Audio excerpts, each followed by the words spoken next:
Okay, now we need to look at some leadership styles.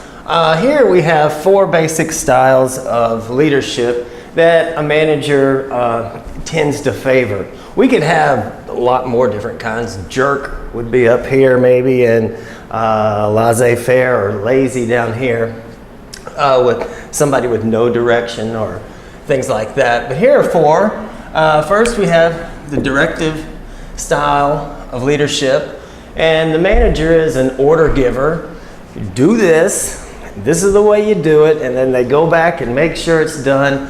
The whole thing is impersonal, and there's a high power distance, meaning the manager is up here and the employee is low.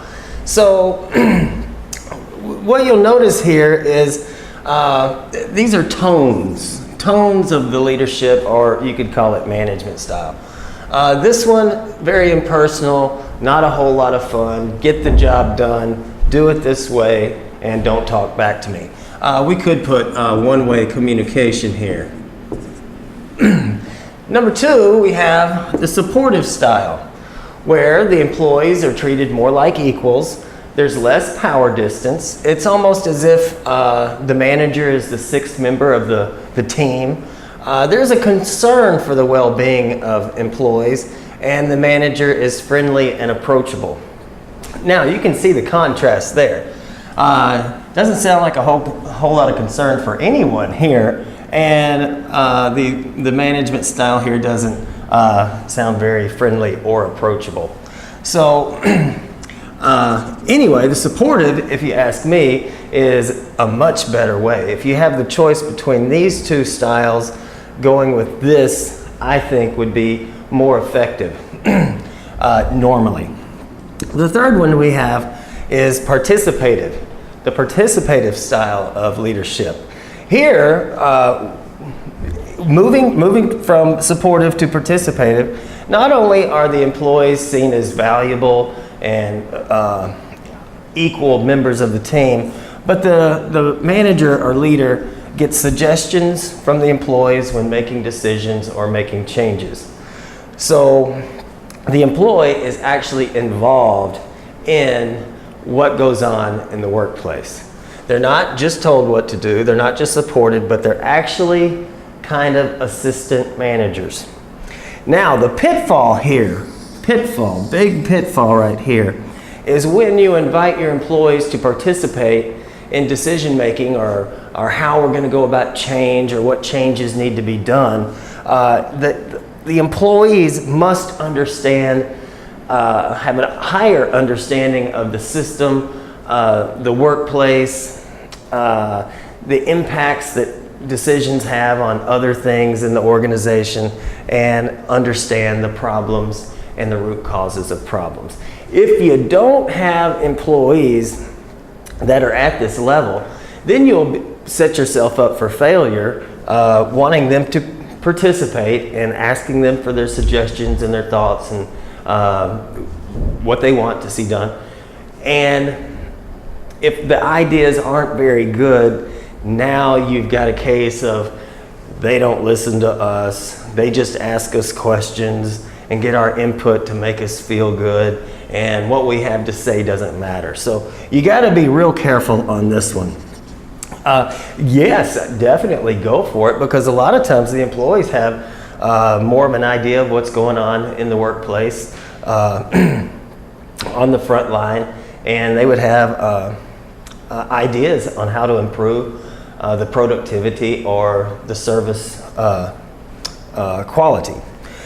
Number 4, we have the achievement style, where the manager has confidence in the employee's abilities, and they encourage high performance, and they challenge the employees. The problem with this one is there might be a little bit too much pressure. But on the good side is that this would be the case where the employees are probably well educated or really good at what they're, operating heavy equipment or something like that. And we know that they're trained, we trust them, and now we can encourage them to go do more and more challenging jobs. So this actually is one of the employee needs, where the employee has a need for achievement. So that would help, as long as we don't overdo it on the pressure thing. So a lot of you, looking at these four different tones of management or leadership style, and you're saying, well, why can't we do all four of them? And I kind of agree. We have this concept called the contingency approach, where the management style should change depending on the situation. Sometimes we just go do it this way, get it done. And then sometimes, the overall tone would be supportive. We might jump over here for a second. And then as sometimes with some employees switch to participative, I would say hover around supportive. And then when we have that opportunity to shine, to rise to the occasion and things like that, then once we've built, trained and trusted and have confidence in the employees, then there will be those moments where, say peak season, or imagine Super Bowl Sunday and you own a pizza shop, for them to really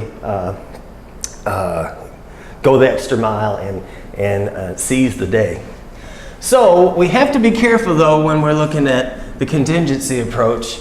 I would do this rare, if you ask me, in modern day situations. I would focus on this and then allow that to happen when the time comes. But remember that this right here is kind of negative, and I'm thinking that the best approach is to always be respectful, be approachable, be open, listen to others' ideas, and that way everyone can win. There's no need for oppression or being a bully, being a jerk, but there is a need for being supportive. And when the time comes, allowing the employees to participate in decision making and giving them that opportunity to go the extra mile and give them challenges so they can achieve something and be proud of it. So there we go. The tones of leadership